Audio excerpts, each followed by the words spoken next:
Hello everyone, welcome to the channel the UTC ચેનલમાં આપ સૌનું ફરી એકવાર હાર્દિક સ્વાગત છે. આશા રાખું કે તમારી તૈયારી ખૂબ જ સારી રીતે 100% ડેડિકેશન સાથે અને એકદમ પરફેક્ટ ડાયરેક્શનમાં ચાલી રહી હશે. આપ સૌને ખ્યાલ છે કે 4 જુલાઈએ એક્ઝામ છે, વાંચવાનું ઘણું બધું છે અને આપણે ઓલરેડી વિડીયો બનાવી દીધો છે કે ભાઈ છેલ્લા 30 દિવસોમાં કઈ રીતના તૈયારી કરવાની છે. ઓકે, તો આશા રાખું કે તમને વિડીયો ખરેખર ઉપયોગી થયો હોય. હજી સુધી નથી જોયો તો તમને આ ચેનલ ઉપર મળી રહેશે. ઓકે, તમે તમારી તૈયારીનો આખરી ઓપ આપી રહ્યા હશો.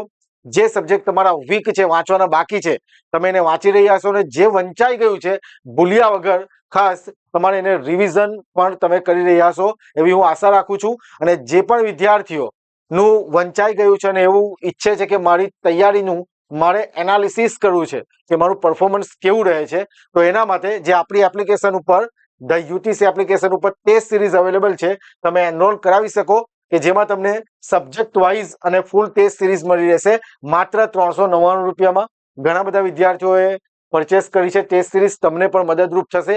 એમાં ઇમ્પોર્ટન્ટ પીવાયક્યુ ક્વેશ્ચન આપણે કવર કરેલા છે. ઓકે, તમારે એને એપ્લિકેશન પરથી તમારે પરચેસ કરવાની રહેશે, જેના માટે તમારે એપ્લિકેશન ડાઉનલોડ કરવાની છે, જેની લિંક તમને ડિસ્ક્રિપ્શનમાં મળી રહેશે. અને ડેમો ટેસ્ટ આપ્યા પછી તમે કોર્સ ટેસ્ટ સિરીઝમાં એનરોલ કરી શકો. ઓકે, અને આપ જાણો છો તેમ આપણે એમસીક્યુ સિરીઝ સ્ટાર્ટ કરી છે કે જેમાં 6 નંબરનો આજે એમસીક્યુ સેશન છે કે જેમાં આપણે ઇમ્પોર્ટન્ટ પીવાયક્યુ ક્વેશ્ચન કવર કરાવતા છીએ. ઓકે, અને આપણે જે કોમન વોટ્સએપ ગ્રુપ બનાવેલું છે તે ફૂલ થઈ ગયું છે. ઘણા વિદ્યાર્થી મેસેજ કરે છે મને એડ કરો, પણ ફૂલ થઈ ગયું છે એટલે એડ થવાતું નથી. કે જેની અંદર આપણે ગુજરાત પંચાયત સેવા પસંદગી મંડળ દ્વારા જે બધી એક્ઝામો લેવાય છે એમાં ગુજરાતી અને અંગ્રેજી વિષયના જે પીવાયક્યુ છે, જે ક્વેશ્ચન પૂછાય છે, એની પીડીએફ આપણે આની અંદર મૂકી છે. જો હજી સુધી તમને નથી મળી અને તમે ગ્રુપમાં નથી તો કોઈ સ્ટુડન્ટનો કોન્ટેક્ટ કરીને તમે પીડીએફ અવશ્ય મેળવી લેજો. તમારી તૈયારીમાં ખૂબ જ મદદરૂપ થશે. અને એપ્લિકેશન મેં કીધું તેમ ડાઉનલોડ કરી લેજો. અને આપણું જે ઇન્સ્ટાગ્રામ પેજ છે _UTC_official અવશ્ય ફોલો કરી લેજો કે જેના પર આપણે ડેઈલી અપડેટ આપતા હોઈએ છીએ. ઓકે, અને આપણી જે 2500+ એમસીક્યુ વાળી બુક્સ છે એનો ખૂબ જ સારો રિસ્પોન્સ છે, તો હું તમને થેન્ક યુ વેરી મચ કહીશ. ખૂબ જ સારો રિસ્પોન્સ ઓલ ઓવર ગુજરાતમાં આપણે ઘણી માત્રામાં એટલે કે 800+ આપણે બુકમાં મતલબ કુરિયર કરી છે. એટલે થેન્ક યુ વેરી મચ. તમે આ બુકને ખૂબ જ સારો રિસ્પોન્સ આપ્યો. હવે મેં લાસ્ટ મેસેજ કરેલો કે ભાઈ 35 જેટલી બુક બાકી છે, છેલ્લો સ્ટોક છે. હવે ખાલી માત્ર 4-5 બુક છે. જો કોઈ વિદ્યાર્થીને એનો મતલબ પરચેસ કરવી છે તો તમે એપ્લિકેશન પરથી પરચેસ કરી શકો. હવે જેવી આ પરચેસ થઈ જશે, સ્ટોક ફિનિશ થઈ જશે, પછી બુક આવશે નહીં, એટલે કે ઓર્ડર કરી શકશો નહીં. એટલે આપણે ત્યાંથી બુકનું જે પરચેસ કરવાનું છે ત્યાંથી હટાવી દઈશું. ઓકે, તો તમે એપ્લિકેશન પરથી જ પરચેસ કરી શકશો.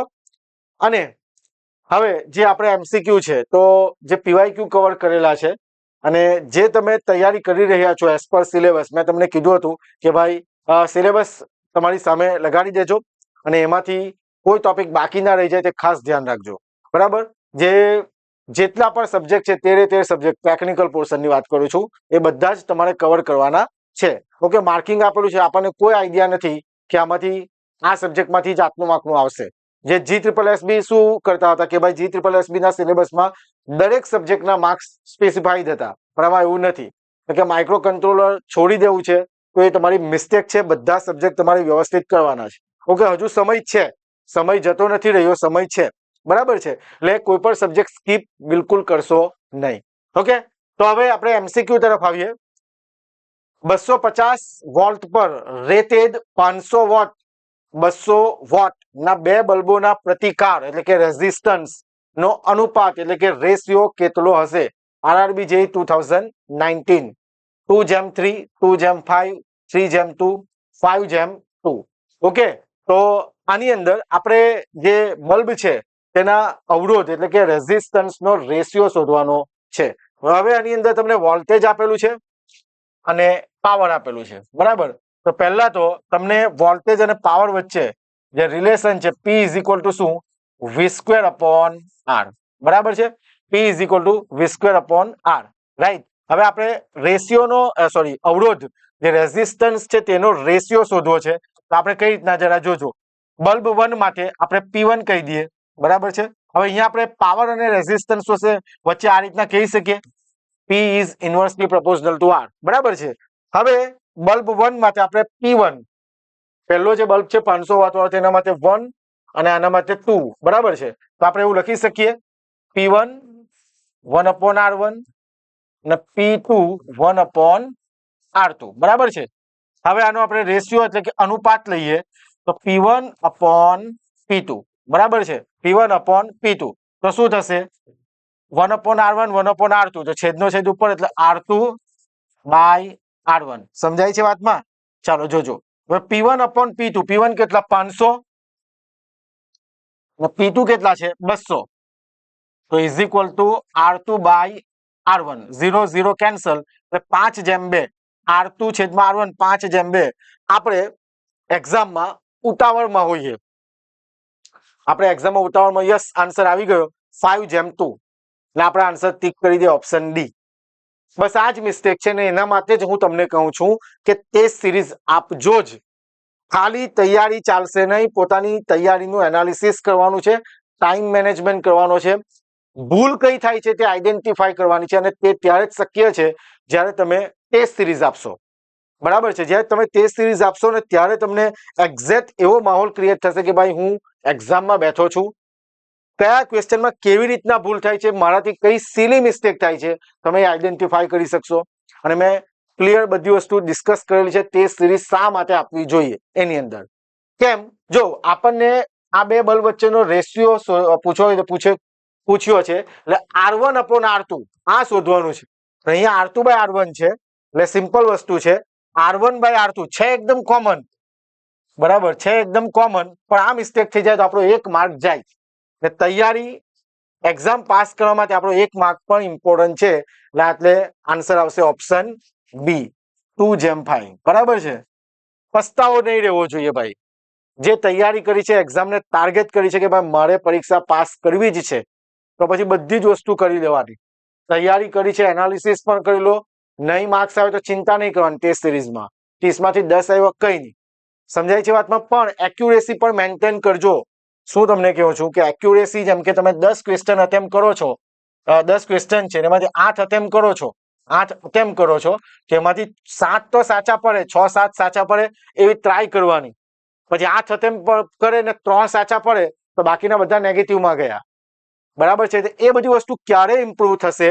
તમારી તૈયારી કેવી છે, કેટલું વ્યવસ્થિત તમે રિવિઝન પુનરાવર્તન કરેલું છે, બરાબર રિવિઝન કરેલું છે, અને તમે કેવી તે રીતે ટેસ્ટ સિરીઝ આપી છે, આ બધી વસ્તુ મેટર કરશે. ખાલી આડેધડ ગાંડાની જેમ વાંચવાનું નથી. બધાની સિચ્યુએશન, બધાની પરિસ્થિતિ સરખી જ છે. બધાએ નોન ટેકનિકલ પણ વાંચવાનું છે અને ટેકનિકલ પણ વાંચવાનું છે.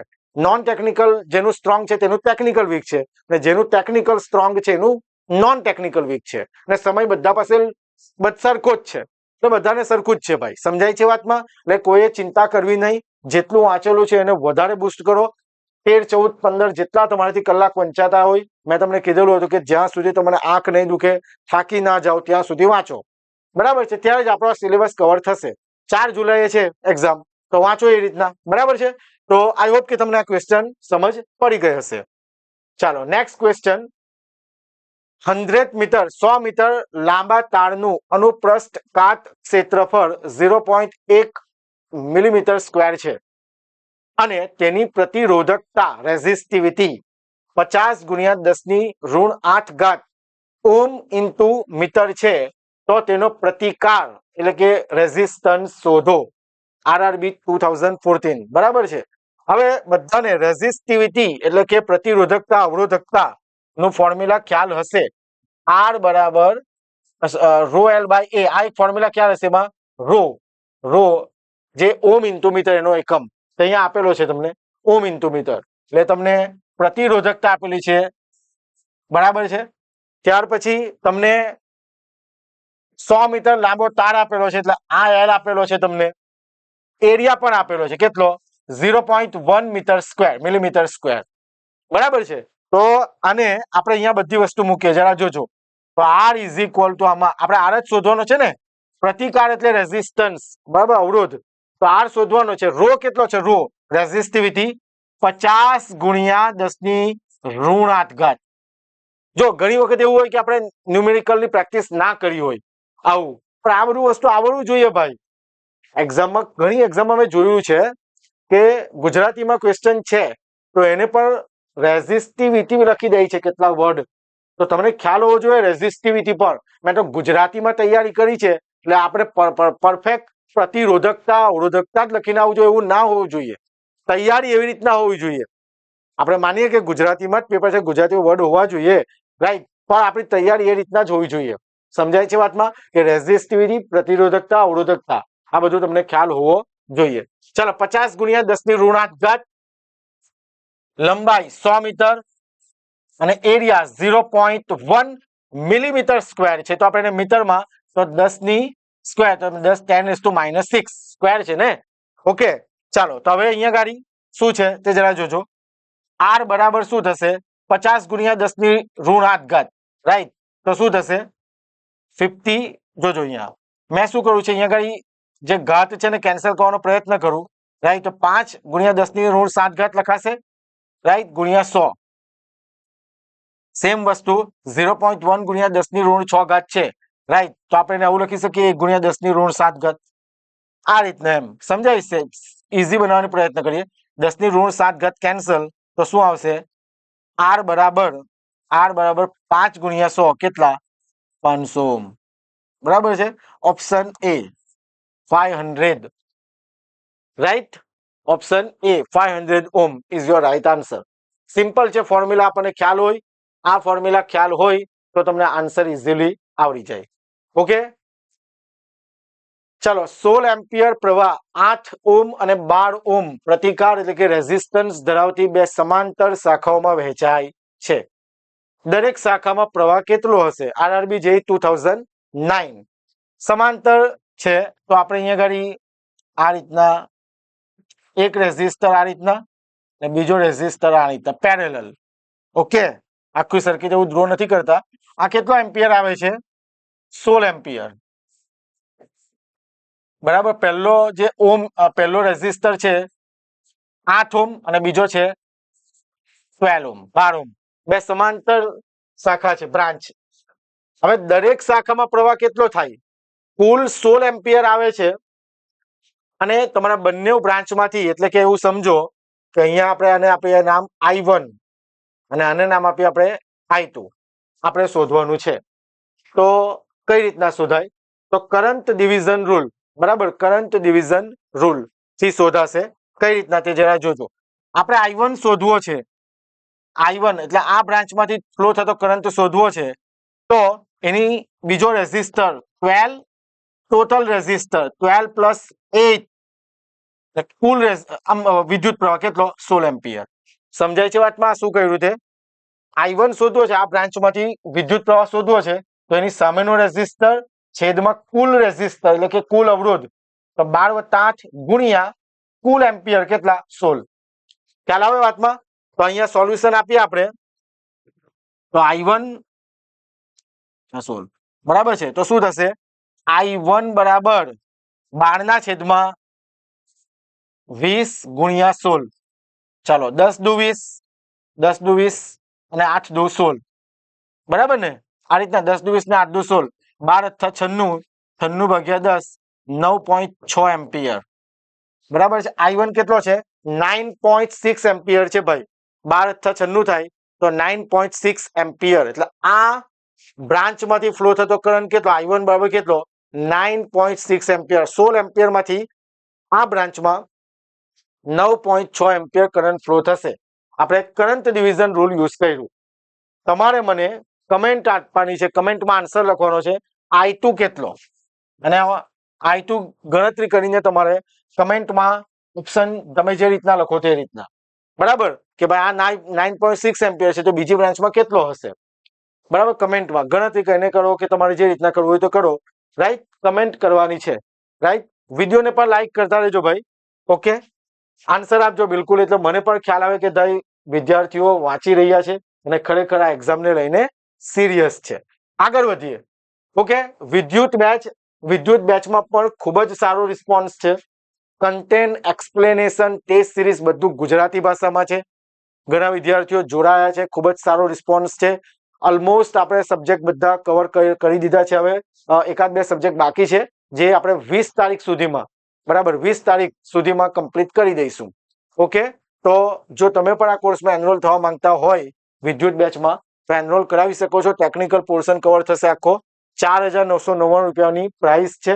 ઓકે, નોન ટેકનિકલમાં મેથ્સ, રીઝનિંગ, બંધારણ, કરંટ અફેર્સ તમને ફ્રીમાં મળી રહેશે અને 4,999 રૂપિયા પ્રાઇસ છે. અને આની અંદર ટેસ્ટ સિરીઝ પણ ઇન્ક્લુડેડ છે. ઓકે, તો તમે કોર્સ બિલકુલ એનરોલ કરાવી શકો. રાઈટ, વિદ્યુત બેચ. ચાલો, ડીસી શન્ટ મોટરનો ઉપયોગ સામાન્ય રીતે ક્યાં કરવામાં આવે છે? જ્યાં કોન્સ્ટન્ટ સ્પીડ, અચળ ઝડપની જરૂર હોય. Crane, lathe machine, electric traction, elevator. તો આપણે જ્યાં કોન્સ્ટન્ટ સ્પીડ એટલે કે અચળ ઝડપની જરૂર હોય ત્યાં આપણે શન્ટ મોટર, ડીસી શન્ટ મોટરનો ઉપયોગ કરીએ છીએ. તો આનો આન્સર આવશે option B, lathe machine. Traction છે કે એલિવેટર છે, આપણે એમાં ડીસી સિરીઝ મોટરનો ઉપયોગ કરીએ છીએ. બરાબર છે. તો ડીસી શન્ટ મોટરનો ઉપયોગ ક્યાં થાય છે? લેથ મશીનમાં. ચાલો, નેક્સ્ટ ક્વેશ્ચન. 5 HP સુધીની શક્તિ ધરાવતી નાની ડીસી મોટરમાં સામાન્ય રીતે કેટલા ધ્રુવો, પોલ્સ હોય છે? 2, 4, 6, 8. 5 HP સુધીની જો કેપેસિટી હોય તો 2 પોલ હોય. કેટલા પોલ? 2 પોલ, 2 ધ્રુવ. અને એનાથી વધે તો પોલ વધે. સમજાય છે વાતમાં? કેપેસિટી વધશે તો પોલ વધશે. તો 5 HP સુધી કેટલા પોલ હશે? 2 પોલ હશે. રાઈટ. ચાલો, ટ્રાન્સમિશન લાઈનો પર વિદ્યુત શક્તિનું સંચાર ઊંચા વોલ્ટેજ પર શા માટે કરવામાં આવે છે? RRB જે 2019. ઓકે, ટ્રાન્સમિશન જે 11 જનરેટ થાય છે 11 કેવી, પછી ટ્રાન્સમિટ આપણે હાઈ વોલ્ટેજ પર કરીએ છીએ ટ્રાન્સમિટ. બરાબર છે. તો શાના કારણે? તો કરંટ ઓછો થઈ જાય છે, કાર્યક્ષમતા વધે છે, કંડક્ટરની કિંમત ઓછી થાય છે, કંડક્ટરની કિંમત ઓછી થાય છે અને કાર્યક્ષમતા વધે છે. બરાબર છે. જે કંડક્ટર છે, બરાબર, તેની જે સાઇઝ ઘટે છે અને એટલે એનો કોસ્ટ ઘટે છે. રાઈટ. એટલે કંડક્ટરની કિંમત ઓછી થાય છે અને કાર્યક્ષમતા વધે છે. Option D is right answer. Both. શું both? Conductor cost is reduce and efficiency is increase. Okay, જે ટ્રાન્સમિશન લાઇનમાં વિદ્યુત શક્તિ એટલે પાવર જે આપણે ટ્રાન્સમિટ કરીએ છીએ તો કેવા વોલ્ટેજ પર?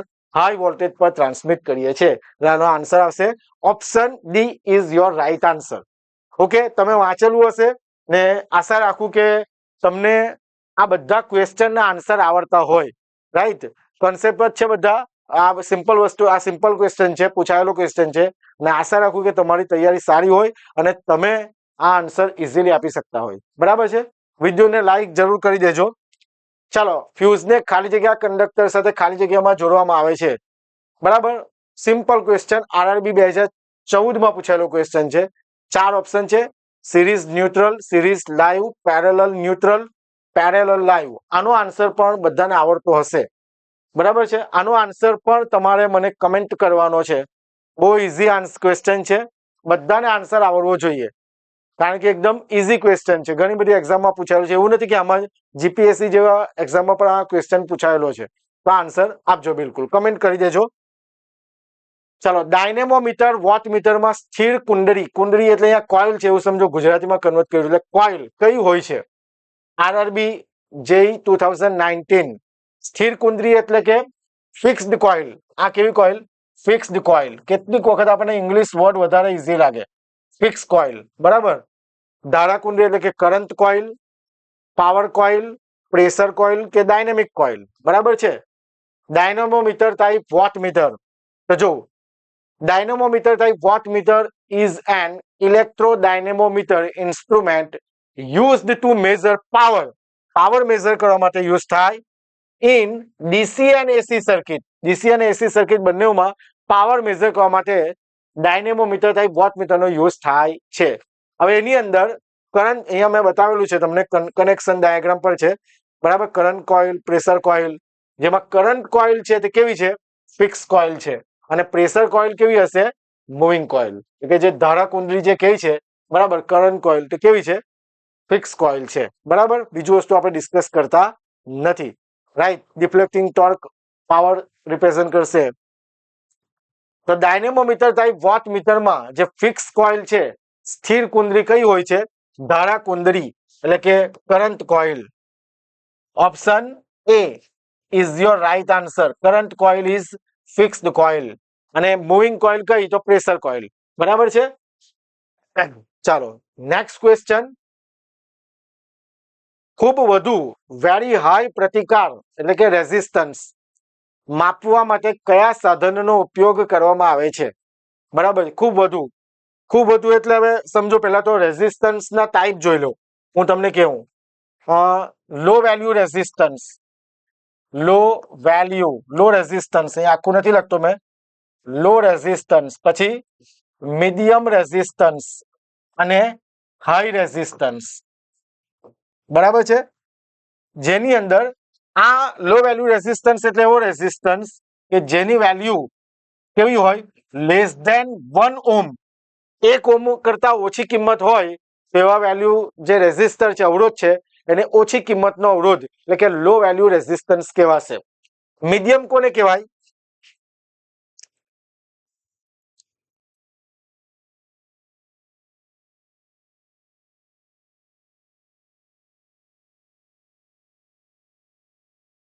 ચાલો મીડિયમ કોને કહેવાશે? તો જો રેઝિસ્ટન્સ ની વેલ્યુ 1 ઓમ થી લઈને 0.1 મેગા ઓમ અથવા તો 100 કિલો ઓમ. બરાબર. તો એને કહેવાશે મીડિયમ વેલ્યુ રેઝિસ્ટન્સ. બરાબર છે. 1 ઓમ થી લઈને 0.1 મેગા ઓમ કે 100 કિલો ઓમ તેને કહેવાશે મીડિયમ વેલ્યુ રેઝિસ્ટન્સ.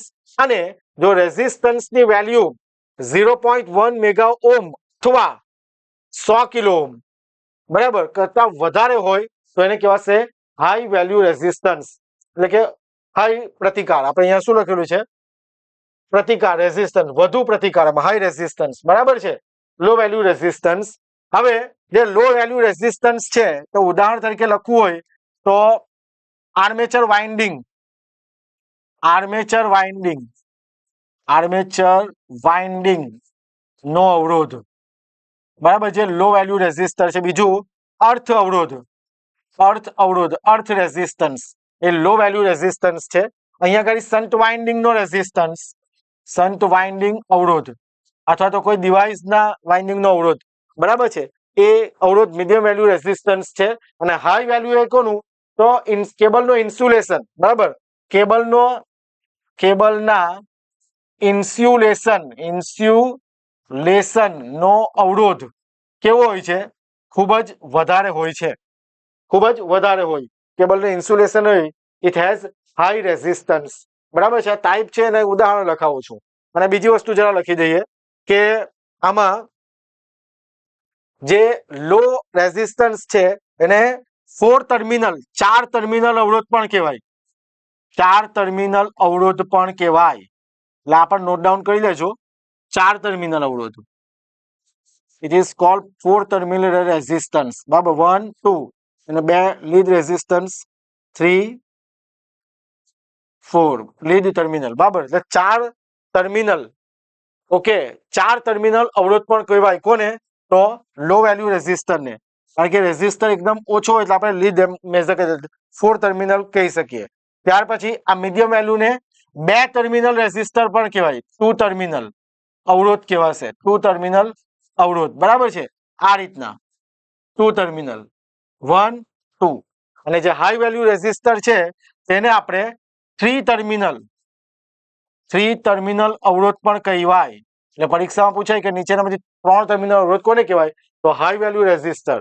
બરાબર. તો અહીંયા જો ટર્મિનલ ડ્રો કરી દઉં છું 1 2 અને આ એક ત્રીજો ટર્મિનલ જેને આપણે ગાર્ડ ટર્મિનલ પણ કહીએ.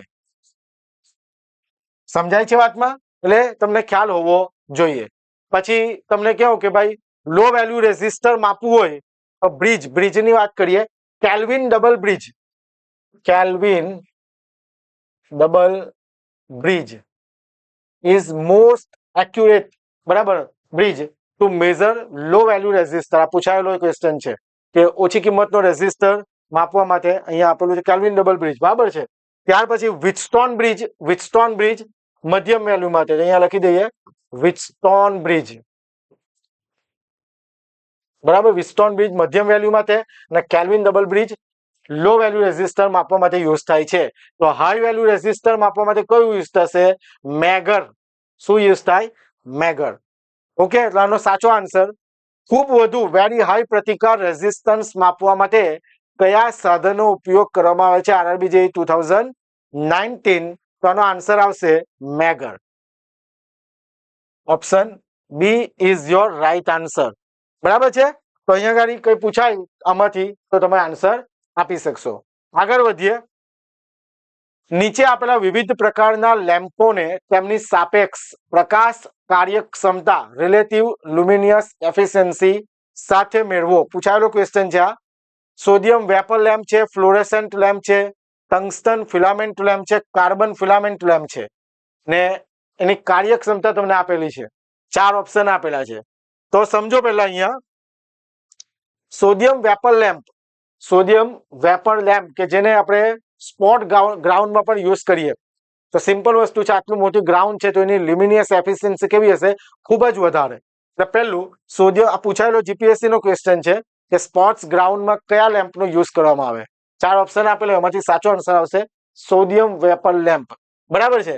તો સોડિયમ વેપર લેમ્પ ખૂબ ઊંચી એટલે કે 1 સાથે આપણે કરીએ બી.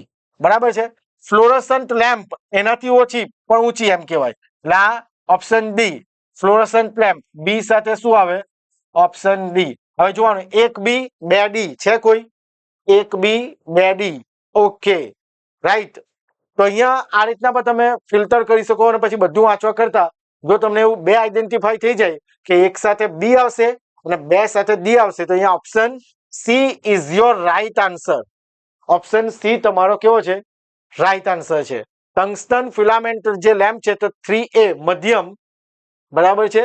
અને કાર્બન ફિલામેન્ટ લેમ્પ કેવો છે? નીચી કાર્યક્ષમતા ધરાવે છે. એટલે option she is your right answer. Okay, 83 number question. ચાલો, નીચે આપેલ પૈકી સામાન્ય ડાયોડ અને તેના અનુરૂપ થ્રેશોલ્ડ વોલ્ટેજ ની કઈ જોડ સાચી છે? Schottky diode 2 volt, light emitting diode LED, LED નું full form light emitting diode 0.1 volt, germanium diode 0.9 volt, silicon diode 0.7 volt. તો થ્રેશોલ્ડ વોલ્ટેજ આપેલા છે જર્મેનિયમ ડાયોડ માટે 0.3 વોલ્ટ, સિલિકોન ડાયોડ માટે 0.7 વોલ્ટ, શોર્ટકી ડાયોડ માટે 0.22 0.3 અને એલઈડી રંગ પ્રમાણે 1.8 to 3.5 વોલ્ટ. અને અહીંયા આપણને જે આપેલા છે ઓપ્શન તો સિલિકોન ડાયોડ કે જેનો થ્રેશોલ્ડ વોલ્ટેજ કેટલો? 0.7 volt. Option D is your right answer. બરાબર છે. ચાલો નેક્સ્ટ ક્વેશ્ચન તરફ જઈએ. વિદ્યુત બેચની ડિટેલ મેં તમને આપી. જે કોઈ વિદ્યાર્થી એનરોલ કરવા માંગતો હોય તો કોન્ટેક્ટ કરી શકે સંસ્થાનો ડિટેલ જાણવા માટે. ખૂબ જ સારો રિસ્પોન્સ છે. ઓકે, સિંગલ ફેઝ મોટરનો કયો પ્રકાર રેઝિસ્ટન્સ સ્ટાર્ટ મોટર તરીકે ઓળખાય છે? Universal, split phase motor, permanent split, capacitor motor, shaded pole motor. તો રેઝિસ્ટન્સ સ્ટાર્ટ મોટર તરીકે કોણ ઓળખાય છે? Split phase motor. Option B is your right answer. Okay, option B is your right answer, જે resistance start motor તરીકે ઓળખાય છે. ચાલો, ઓકે. તો આઈ હોપ કે આપણે જેટલા પણ એમસીક્યુ કવર કરેલા છે તમને સમજ પડી ગઈ હોય અને તમે નોટ્સ પણ બનાવી દીધું હોય. અને જે વિદ્યાર્થીઓ એક્ઝામને લઈને સિરિયસ છે, એક્ઝામ પાસ કરવા માંગે છે અને તૈયારીનું એનાલિસિસ કરવા માંગે છે, એવા વિદ્યાર્થીઓ માટે મેં તમને કીધું તેમ ટેસ્ટ સિરીઝ અવેલેબલ છે 399 રૂપિયામાં. ડેમો ટેસ્ટ આપો, તેમાં તમને ખ્યાલ આવશે કે ટેસ્ટ કયા પ્રકારની છે. પછી સબ્જેક્ટ વાઇઝ અને ફૂલ ટેસ્ટ સિરીઝ તમને આમાં ટેસ્ટ સિરીઝમાં મળી રહેશે. બરાબર. એની અંદર તમે રિઝલ્ટ જોઈ શકશો, નંબર ઓફ સ્ટુડન્ટ જોઈ શકશો, કયા રેન્ક પર છો તે જોઈ શકશો. ડિટેલ સોલ્યુશન નહીં પણ દરેક ક્વેશ્ચનના આન્સર પણ જોઈ શકશો after submit the test. Okay, તો ભાઈ આશા રાખું કે તમારે બધા જે એમસીક્યુ છે તે નોટ ડાઉન કરી લીધા હોય ને બની શકે કે એક્ઝામમાં પૂછાઈ જાય. ઓકે, એટલે નોટ્સ પણ બનાવતા રહેજો. અને જે પણ તમે રીડિંગ કરી રહ્યા છો, ખાસ મારું સજેશન છે તમને, જે રીડ કરો છો એને અવશ્ય ને અવશ્ય રિવિઝન પણ કરજો. ઓકે, અને ટેસ્ટ સિરીઝ અને એમસીક્યુ ની પ્રેક્ટિસ પણ કરજો. તો ફરીથી થેન્ક યુ વેરી મચ બુકને આટલો સરસ રિસ્પોન્સ આપવા માટે દરેક વિદ્યાર્થીના પર્સનલ મેસેજ પણ આવતા હતા. બધાને ઓપન કરીને તો નથી જોયા મારાથી, પણ ઘણા સારા રિવ્યુ આપ્યા છે કે ખૂબ જ સારા MCQ કવર કરેલા છે. આ રીતે જ ધ યુટીસી સાથે જોડાયેલા રહેજો અને સાથ સહકાર આપતા રહેજો. ચેનલ સબસ્ક્રાઇબ કરી લેજો, બેલ આઇકન પ્રેસ કરી દેજો અને વિડીયોને લાઈક પણ કરી દેજો. મળીએ ફરીથી નેક્સ્ટ વિડીયોમાં. ત્યાં સુધી બધા વાંચતા રહેજો અને રિવિઝન કરતા રહેજો. Thank you very much. જય હિન્દ, જય ભારત.